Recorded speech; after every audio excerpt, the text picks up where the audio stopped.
বলতে কি আজকে আমাদের প্রাকৃতিক দুর্যোগের মধ্যে সবসময়ই বাধা হয়ে দাঁড়ায়।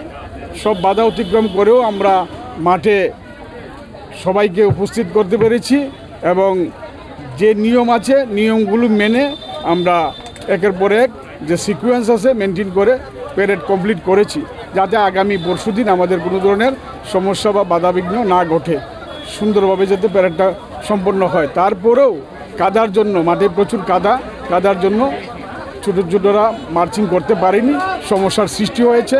এটা স্বীকার করা মানে কোনো কিছু নয়, যা স্বীকার করতেই হবে আমাদের। মানে বৃষ্টি বা ঝড়ো হওয়ার জন্য আমাদের সমস্যা হয়েছে।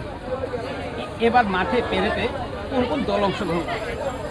এবার মাঠে আমাদের থাকছে টিএসআর বাহিনী, DR police, civil police man, civil police women, পাশাপাশি থাকছে আমাদের এনসিসি ম্যান, এনসিসি ওমেন এবং স্কাউট অ্যান্ড গাইড এবং আরেকটা থাকছে সিভিল ডিফেন্স। এই থাকছে। আর সঙ্গে আছে আপনাদের টিএসআরের ব্যান্ড পার্টি। স্যার, 15 আগস্টকে কেন্দ্র করে প্রশাসনিক কী ব্যবস্থা নেওয়া হয়েছে সিকিউরিটির দিকে লক্ষ্য রেখে?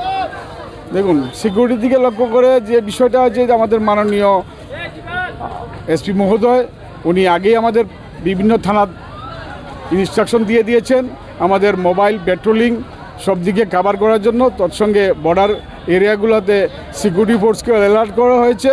অধিক রাতে বিভিন্ন দিকে চেকিং শুরু হয়েছে, বিভিন্ন ধরনের চেকিং, যাতে কোনো ধরনের অপ্রীতিকর ঘটনা না ঘটতে পারে তার জন্য যথেষ্ট প্রহরা ব্যবস্থা করা হয়েছে আমাদের।